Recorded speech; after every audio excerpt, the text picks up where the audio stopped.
Shalom, irmãos, tudo bem? Graça e paz do Senhor. Nós vamos abrir agora uma série de 7 ministrações, onde nós estaremos falando sobre as 7 igrejas, do Apocalipse, as 7 cartas. E nós vamos começar com a igreja de Éfeso, que é a primeira. Antes da gente entrar no assunto em si da igreja, no propósito da igreja, eu quero falar algumas particularidades, alguns contextos históricos, para que a gente possa entender qual é realmente a situação, qual era a situação dessa igreja, qual era o propósito dessa carta. E nós precisamos começar falando acerca da história em si, Nós sabemos que o Evangelho, quando ele começou, o Evangelho de Jesus Cristo, ele começou apenas em um local, apenas em uma cidade, e depois, por causa da perseguição que a igreja sofreu no decorrer da sua existência, que essa obra, que esse ministério, ele começou a crescer. E nós vemos aqui que a história ela vai nos mostrar, que em Jerusalém foi onde começou a igreja, A partir da morte de Jesus, os discípulos foram cheios do Espírito Santo, foram revestidos de poder e receberam do Senhor autoridade para pregar a palavra. A princípio acreditavam que essa palavra era destinada apenas aos judeus, mas em seguida eles receberam entendimento através do apóstolo Paulo, o último, ali o 13º apóstolo, vamos dizer assim, o 14º apóstolo, porque tinha Matias também. E Paulo recebeu uma revelação de que esse ministério deveria se expandir. Lá no finalzinho do livro de Lucas, se não me engano, a palavra vai nos dizer para nós ficar em Jerusalém até que do alto nós sejamos revestidos de poder. Essa palavra ela foi destinada aos apóstolos. E nós vemos aqui que no decorrer da existência da igreja, ela passou por muitas e muitas perseguições. E olha que interessante, o mecanismo, a perseguição em si era o combustível para a igreja crescer. E começou uma perseguição dos próprios judeus, que não aceitavam, não entendiam, não tinham um entendimento cristão. Eles começaram a perseguir, E nós vemos aqui na história que 54 anos depois de Cristo, começou a governar o imperador por nome Nero. Ele começou a governar com aproximadamente 14 anos. E 10 anos depois dele estar governando, já com 24 anos aproximadamente, Nero, ele colocou fogo em Roma. Os irmãos devem ter ideia disso, devem saber, é bastante conhecido, que Nero botou fogo em Roma. E o motivo de Nero era destruir Roma para construir uma cidade mais bela, mais bonita. Roma nessa época ela tinha 14 bairros, e 10 bairros foram destruídos pelo fogo. E ocasionalmente 4 bairros, que era na sua maioria de cristãos, não foram destruídos. O fogo não chegou nesse local, coincidentemente ou não, E esse foi o motivo, foi uma deixa, que Nero encontrou para acusar os cristãos de ter colocado fogo em Roma. E a partir de então, essa perseguição que já existia, ela começa a se intensificar diante dos cristãos. Uma perseguição dos judeus e agora uma perseguição do Estado, com mais força, com mais desejo mesmo ali da perseguição. Então essa perseguição fez com que o povo, os cristãos, saíssem de suas localidades e migrassem para outras cidades. E foi aonde a igreja começou a crescer, onde a igreja começou a propagar o seu crescimento. E em 66 depois de Cristo, houve uma profanação de uma sinagoga judaica. E essa sinagoga sendo profanada nesse período, ocasionou uma revolta muito grande.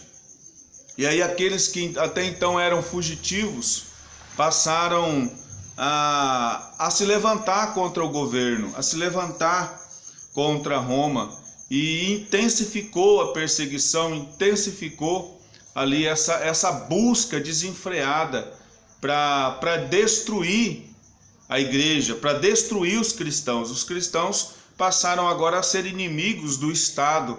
Eles já tinham seus adversários judeus e agora passaram também a ser inimigos do próprio Estado. E em 68 depois de Cristo, o imperador Nero deixou de governar e entrou um outro, o Vespasiano. E esse Vespasiano, ele é aquele imperador que inaugurou o Coliseu. Olha que interessante, o Coliseu, que é um símbolo, né? É um símbolo hoje de uma das maravilhas ali do mundo, mas nesse período, nesse tempo, um tempo muito curto, estima-se que em torno de 100 mil cristãos foram mortos no Coliseu, foram colocados na arena para entreter as pessoas, motivo de entretenimento desse imperador, esse imperador chamado Vespasiano. E em 70 depois de Cristo nós vemos a cidade totalmente destruída e o templo totalmente destruído, cumprindo uma profecia da própria palavra de Deus. E em 86 depois de Cristo aproximadamente se levanta um outro imperador, o Domiciano. A gente percebe que a cada imperador parece que ia ficando pior as coisas. E em 86 depois de Cristo, Domiciano começa a governar ali naquele local e ele manda prender João. Ele foi preso na ilha de Patmos. Nós sabemos a história de João, nós já falamos um pouco da história de João. E João era um opositor ferrenho, porque ele cria, ele defendia, ele era um apóstolo e ele defendia, ele era um dos últimos, provavelmente, dos apóstolos a morrer. E ele defendia veementemente o evangelho, a palavra do Senhor, e ele era ali um dos adversários de Roma naquela época e desse imperador Domiciano. Existia uma prática naquela época e João foi levado para ser morto no costume romano, e ele passou ali por um momento difícil, foi colocado dentro de um tacho ou de um tanque de óleo ou água fervente. Mergulharam João ali, mas não conseguiram dar cabo da vida de João. E esse imperador Domiciano, percebendo que ali ele tinha uma derrota, ele havia passado por uma derrota, né? Ele não tendo como tirar a vida desse homem de Deus, ele decide levar esse homem para a ilha de Patmos, que era uma ilha no mar Egeu, a sudoeste da cidade de Éfeso, e exilou João ali na ilha de Patmos, para que João fosse esquecido. Interessante que João poderia até mesmo ter sido esquecido das pessoas, poderia até mesmo a obra de João ter sido esquecida por aqueles que foram alcançadas por João, poderia até mesmo a cidade e as pessoas esquecerem João. Esse era o propósito. Mas olha que interessante, no momento em que João foi destinado ao esquecimento, o Senhor se lembra de João e o Senhor entrega revelações maravilhosas para ele. E nessas revelações estão contidas ali o livro de Apocalipse, que é o livro das revelações, que o Senhor deu para o apóstolo João quando ele estava exilado, já de avançada idade, exilado na ilha de Patmos. O Senhor entrega para ele o que eu vejo como a maior revelação, uma das maiores ou a maior revelação da palavra de Deus. Uma revelação que até hoje tenta ser entendida e compreendida por muitas pessoas. Uma revelação que hoje ainda causa espanto, causa medo, causa inquietação em algumas pessoas quando nós falamos do livro de Apocalipse. Entretanto, aqui nós vamos passar e começar a entender um pouco melhor e saber que esse livro, na verdade, ele não tem o propósito de nos assustar, ele não tem o propósito de causar medo em nós, mas ele tem um propósito específico de nos orientar no caminho que nós precisamos andar. E nós vemos que dentro do entendimento do livro de Apocalipse, nós vamos encontrar 4 frentes distintas de interpretação desse livro. Que a primeira delas é o preterista, é aquele que entende que o livro de Apocalipse ele foi, são coisas passadas, são eventos que já foram cumpridos, que teria sido escrito apenas para confortar os cristãos que passaram por uma grande perseguição e por um grande sofrimento. E ele entende essa frente, o preterista, ele entende que as igrejas, as 7 igrejas, são históricas do primeiro século. Então, essa frente preterista, ele tem esse entendimento a respeito do livro de Apocalipse. E o segundo entendimento é o historicista ou histórico. Esse pessoal que tem esse entendimento, eles acreditam que as profecias são apenas simbólicas, né? São símbolo da história da igreja. E as 7 igrejas são representações de todas as igrejas ao longo da história. Então eles entendem dessa forma. E o terceiro ponto é o idealista. O idealista, ele acredita que é um símbolo de um conflito cósmico entre Deus e Satanás. Essa igreja é um símbolo de um conflito entre Deus e Satanás e os seus anjos, seus demônios. E as 7 igrejas são símbolos de diversas igrejas existentes no decorrer da história. Então essa frente acredita desse jeito. E o quarto são os futuristas. Os futuristas, eles enxergam o Apocalipse em grande medida como uma profecia de eventos futuros, né? Entretanto, eles têm esse entendimento que a maioria, né, do livro de Apocalipse são de eventos futuros, coisas que ainda hão de acontecer, do 4 ao 22, do capítulo 4 ao capítulo 22, essa frente de entendimento acredita que são situações, são profecias que hão de vir, que hão de acontecer ainda. Mas do 1 ao 3, primeiro de Apocalipse, capítulo 1 até o capítulo 3, essa frente de entendimento acredita que isso já aconteceu.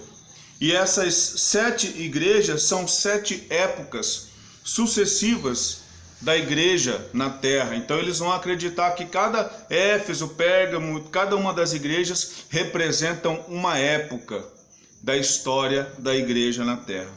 Nós não podemos entender isso apenas, escolher uma dessa apenas para colocar ali o entendimento de Apocalipse, mas nós podemos, eu particularmente acredito que o mais próximo do real seria o quarto, né, que divide ali o livro de Apocalipse e que entende, né, que são sucessões, são 7 épocas de sucessões de igreja. Só que também eu acredito que essas igrejas, elas não são sucessões de igrejas, de tempos e períodos em que a igreja vive, mas nós podemos encontrar nos dias de hoje ainda igrejas com características de Esmirna, igrejas com características de Éfeso, igrejas com características de Pérgamo, pessoas que vão se adequar em uma dessas igrejas nos dias de hoje.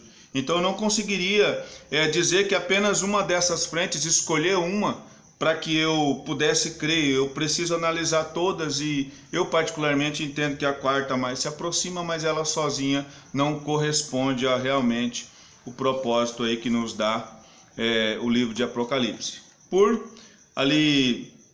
O Apocalipse ele foi escrito aproximadamente 96 anos depois de Cristo, e ele foi escrito ali nesse último imperador, né, que foi o Domiciano. Então foi o período que foi escrito, que João recebeu essa revelação e que ele passou para essas igrejas. Quando nós olhamos aí Apocalipse capítulo 1, ele vai falar de 7 castiçais, não é isso? E 7 castiçais, que são, no caso, as 7 igrejas, 7 anjos, 7 pastores, dirigentes, bispos dessas igrejas. 7 castiçais são as 7 igrejas, e o Senhor, ele caminha por essas 7 igrejas, e esses pastores, esses responsáveis por essas igrejas, eles estão nas mãos do Senhor. E isso acontece nos dias de hoje. Todo pastor, todo homem de Deus, ele está nas mãos do Senhor. E toda igreja que é levantada com o propósito de pregar a palavra de Deus, ainda que ela tenha dificuldades, eu te falo que existe muitas dificuldades, nós não vamos conseguir encontrar uma igreja perfeita. Não existe, porque a igreja é formada de pessoas, de seres humanos, de pessoas que estão num processo de melhoria, num processo de evolução, num processo de conhecimento, num processo de crescimento espiritual. Então nós não temos como encontrar uma única igreja perfeita. Elas não são perfeitas, porque são formadas de pessoas imperfeitas como eu e como você. Porém, nós podemos procurar ser perfeitos a cada dia, porque na verdade nós somos o templo do Espírito Santo. Nós somos a habitação do Espírito Santo, nós somos a morada do Espírito Santo. Então nós não vamos encontrar perfeição no grupo de pessoas, mas nós podemos buscar a perfeição para nós mesmos. E a igreja de Éfeso, ela vai nos ensinar muitas coisas, ela vai nos orientar acerca de muitas coisas que nós podemos melhorar. Nós vamos ler aqui, Éfeso, está no livro de Apocalipse, capítulo 2, do 1 ao 7, e vai falar assim, no capítulo 2, ao anjo da igreja em Éfeso, escreva. É uma ordem, escreva. Estas são as palavras que tem as 7, estas são as palavras daquele que tem as 7 estrelas em sua mão. 7 estrelas em sua mão. E anda entre os 7 candelabros ou castiçais de ouro. 7 estrelas, 7 pastores. 7 candelabros, 7 igrejas. E aqui no versículo 2, eu conheço as suas obras, o seu trabalho árduo, a sua perseverança. Sei que você não pode tolerar homens maus, e que pôs à prova os que dizem ser apóstolos, mas não são, e descobriu que eles eram impostores. Você tem perseverado e suportado sofrimentos por causa do meu nome, e não tem desfalecido. Com você, porém, tenho isto: você abandonou, contra você eu tenho isto, você abandonou o primeiro amor. Lembre-se de onde caiu, arrepende-se e pratique as boas obras. Pratique as obras que praticava no princípio. Se não se arrepender, olha aqui a exortação: virei a você e tirarei o seu candelabro do lugar dele. Mas há uma coisa a seu favor. Olha o Senhor dizendo que tem a favor dessa igreja. Você odeia as práticas dos nicolaítas, como eu também odeio. Deus, o Senhor Jesus se colocando na mesma condição da igreja. Vocês odeiam e eu também odeio as práticas dos nicolaítas. Aqueles que têm ouvidos, ouçam o que o Espírito diz às igrejas. E olha a promessa: ao vencedor darei o direito de comer da árvore da vida que está no paraíso de Deus. Essa é a primeira carta, a carta à igreja de Éfeso. E quando nós vamos olhar um pouco da história da igreja, da cidade de Éfeso, nós vamos perceber que Éfeso era a capital daquele local. Éfeso era a cidade mais importante. Era uma cidade portuária, onde as pessoas de toda a região ali da Ásia Menor, elas tinham por obrigação de ir até Éfeso. Por um motivo ou por outro, aquelas pessoas precisavam ir a Éfeso. E Éfeso era então uma cidade populosa, e uma cidade que tinha pessoas de outros locais que circulavam por ali. Então podemos imaginar que se alguém quisesse saber do que estava acontecendo na região, se alguém quisesse saber de uma boa notícia, essa pessoa precisava ir até Éfeso. Se alguém quisesse fazer alguma compra, comprar algo, ela precisava ir até Éfeso, porque Éfeso era a capital ali daquele local, era a cidade que havia mais crescido. E Éfeso também, além de ser esse ponto, ela era um ponto muito forte de idolatria. Em Éfeso existia um templo da deusa Diana, onde havia uma adoração constante a essa deusa, onde então existia ali um clima muito pesado, uma idolatria muito forte. E isso imperava naquela cidade. E olha que interessante, uma cidade resistente à palavra de Deus, uma cidade que se opunha, pessoas que se opunham à palavra de Deus. O Senhor achou por bem plantar uma igreja em Éfeso. E essa igreja, ela caminhou muito bem ali, era uma igreja que o Senhor tinha elogios sobre ela. E aqui nós vamos ver o Senhor dizendo no versículo 2, conheço as suas obras, o seu trabalho, a sua perseverança. Era uma igreja que tinha obras, era uma igreja ativa, era uma igreja participativa, era uma igreja que se movimentava, não era uma igreja estática. E isso chamou a atenção do Senhor, e o Senhor diz, eu conheço as suas obras. Era uma igreja que tinha obras. O seu trabalho árduo, era uma igreja que se esmerava no trabalho, nas coisas do Senhor, era uma igreja dedicada às coisas do Senhor e era uma igreja perseverante. Era uma igreja que passava por situações, era uma igreja que tinha momentos difíceis, mas era sobretudo uma igreja perseverante. E aqui na continuação do versículo 2 vai dizer, eu sei que você não pode tolerar homens maus e que pôs à prova aqueles que se dizem apóstolos, mas não são, e descobriu que eles eram impostores. Era uma igreja dedicada, era uma igreja que se chegasse alguém com uma doutrina errada, se chegasse alguém com ensinamento errado, ou dizendo ser apóstolo, mas não era, mentindo, essa igreja ela tinha a condição de analisar e julgar ali se aquele homem era um homem de Deus ou ele era um impostor. E isso chamava a atenção do Senhor, isso chamou a atenção do Senhor. Colocando isso, uma análise para os nossos dias, o Evangelho hoje, ele caminha e nós, muitas vezes nós dizemos aí que o Evangelho está conquistando muitas pessoas. Aqui no Brasil, o Evangelho tem crescido, tem alcançado muitas vidas. Já somos 40% ou mais ou menos de cristãos. Mas a que peso nós temos crescido? E aqui, essa igreja, ela era uma igreja saudável. E quando tinha impostores, quando alguém tentava se infiltrar nessa igreja, ela não tolerava esse tipo. E era uma igreja no versículo 3 que diz que ela tem perseverado, suportando sofrimentos por causa do meu nome, não desfalecido.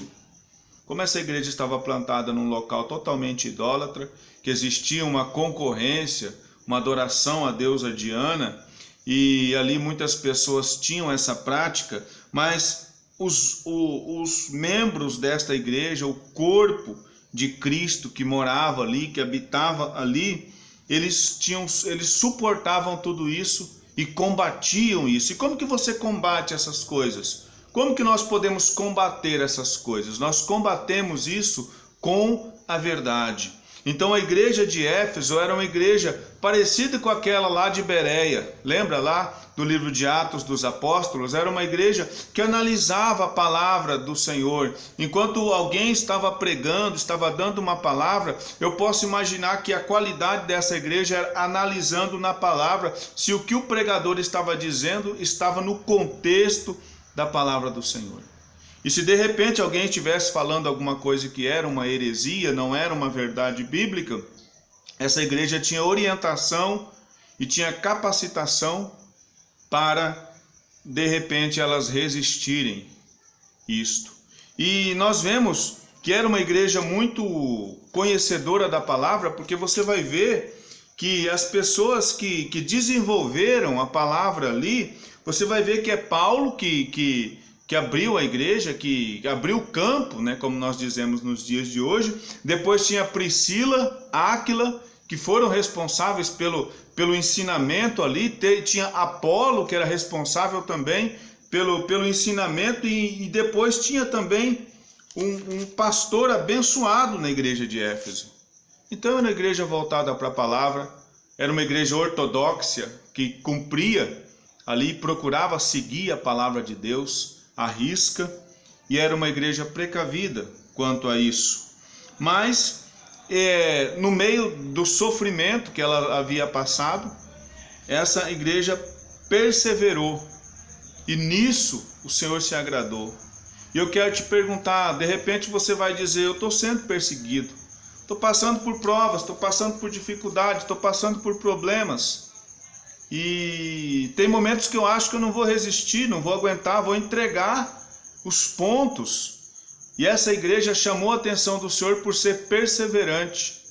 E nós precisamos, nos dias de hoje, ser perseverantes naquilo que nós propusemos no nosso coração, aquilo que o Senhor colocou dentro de nós. Nós precisamos ser perseverantes para que possamos vencer as adversidades deste mundo que nos rodeia. E no capítulo 2 ainda, versículo 4, o Senhor vai começar dizendo: contra você, porém, tenho isto, você abandonou o seu primeiro amor. Olha, aqui começa a exortação do Senhor acerca da igreja de Éfeso.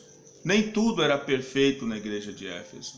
Se você quisesse congregar na igreja de Éfeso, se você estivesse procurando uma igreja perfeita, e de repente você dissesse: vou para Éfeso, lá você encontraria pessoas que tinham esfriado espiritualmente, pessoas que tinham deixado o primeiro amor, deixado aquele afinco, aquele desejo, aquela motivação de servir o Senhor. Sabe aquela vontade, aquele desejo que você tem de abrir a palavra, de se alimentar da palavra, de conhecer mais o Senhor, de entender o propósito de Deus para a sua vida e para a região que você vive?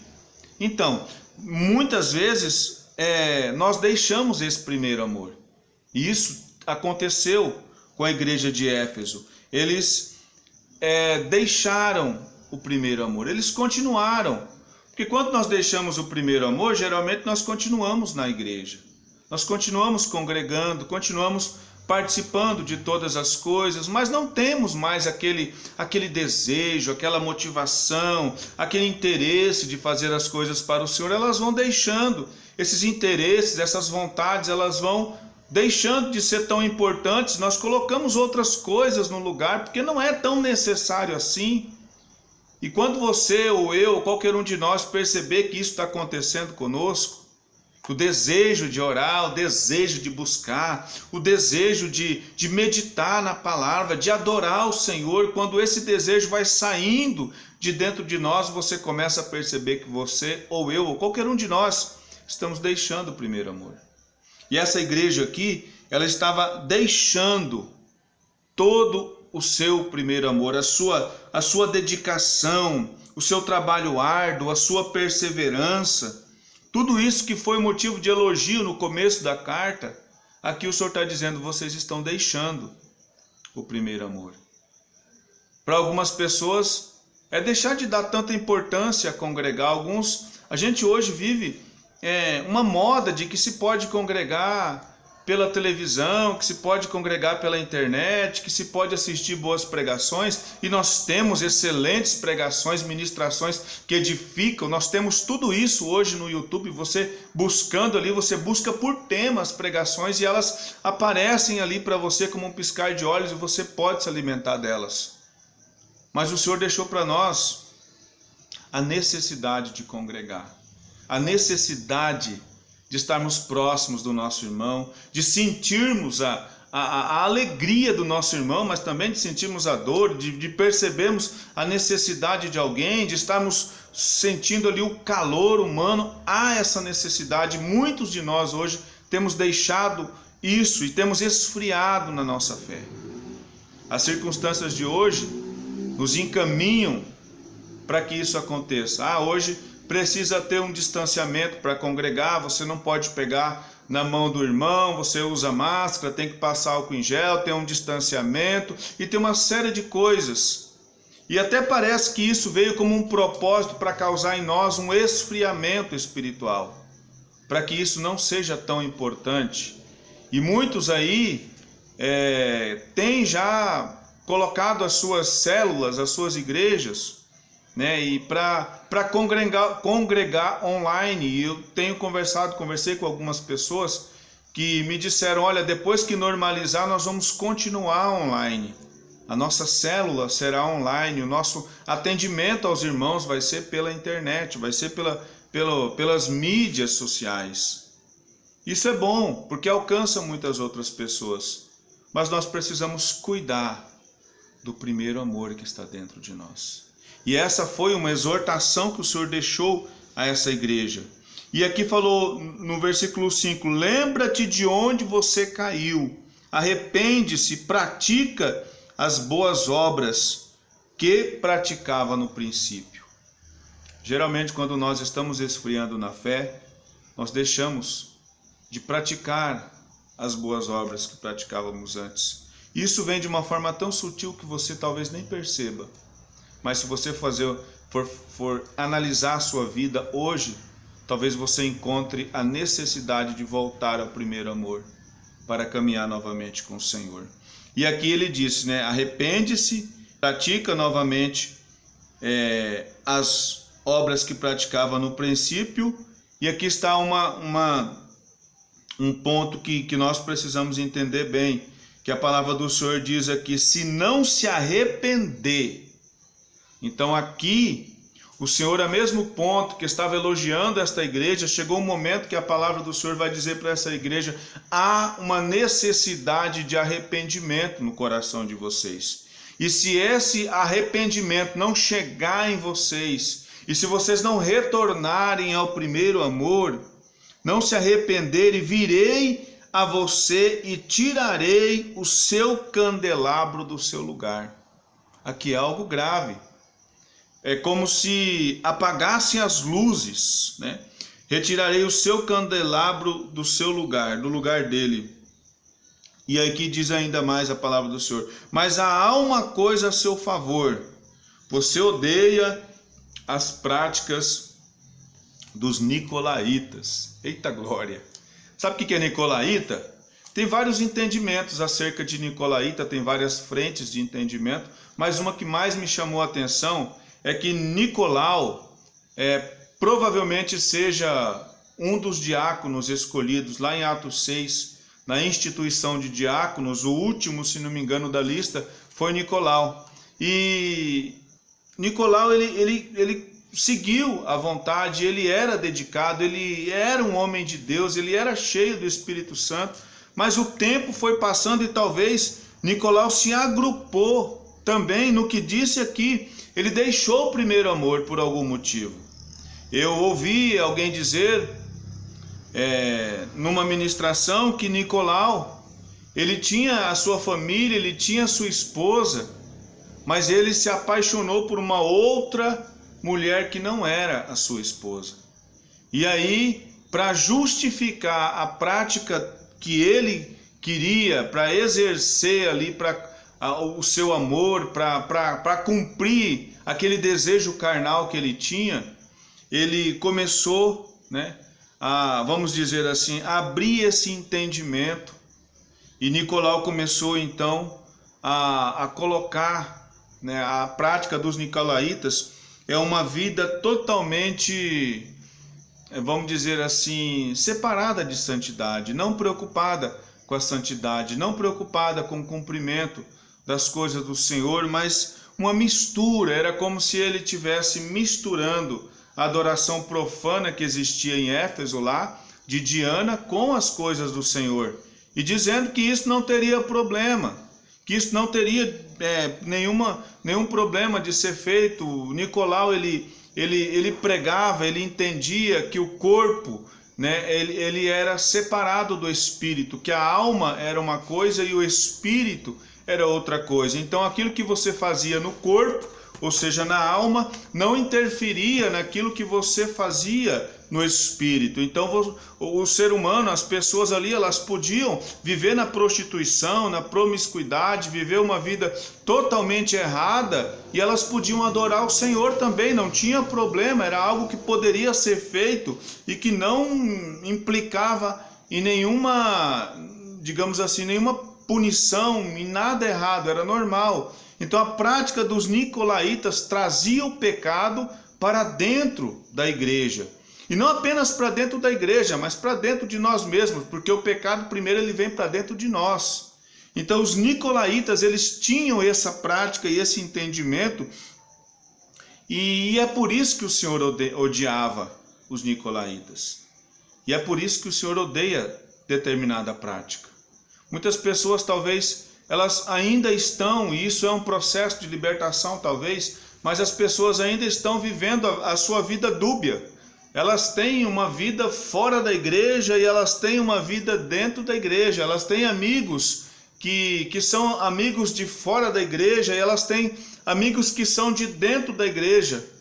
Mas se nós olharmos para essa situação, quando você está no processo da libertação, o Senhor te liberta, mas tem pessoas que vivem essa vida sem se preocupar, e elas acreditam que estão fazendo correto, que não precisa nenhuma mudança, que elas podem levar essa vida para sempre. E esse tipo de prática é uma prática nicolaíta, é uma prática que o Senhor abomina. Você pode vir do jeito que você está, cheio de pecados e dificuldades, como a maioria de nós estamos quando viemos para o Senhor. Mas nós precisamos aceitar a mudança que Deus tem para nós. E aí, você está disposto a aceitar a mudança do Senhor? Aceitar ser transformado pelo Senhor? Para que você no futuro não seja um nicolaíta, para que eu não seja um nicolaíta, um odiado pelo Senhor, pelas práticas que essas pessoas tinham? Porque assim, o Senhor ele ama o pecador, mas ele odeia, ele abomina. O pecado causa repulsa aos olhos do Senhor. Então aqui nós entendemos que a obra de nicolaíta, que existe ainda nos dias de hoje, deve ser combatida por nós, não deve ser aceita por nós, e nós não devemos praticá-la, colocá-la em nossas vidas. E aqui no versículo 7 vai dizer: aquele que tem ouvidos, ouça o que o Espírito diz às igrejas. Ao vencedor, olha aí o vencedor, sou eu e você, nós somos vencedores. Ao vencedor darei direito de comer da árvore da vida. Olha o presente que tem no final de uma vida sincera com o Senhor. Olha o presente que o Senhor tem reservado para a igreja de Éfeso. Olha o presente que o Senhor tem reservado para nós. A árvore da vida que está no paraíso de Deus. Então você e eu, que vencermos tudo isso, teremos o direito à árvore da vida que está no paraíso. Então você tem a árvore da vida e você tem o paraíso para você. Amém? Que o Senhor te abençoe grandemente e nos aguarde até a próxima carta, que é a igreja de Pérgamo, que é a igreja de Esmirna, que estaremos falando em breve. Que o Senhor te abençoe grandemente. Caminhe conosco, seja conosco. Deus tem uma vitória para você, em nome do Senhor.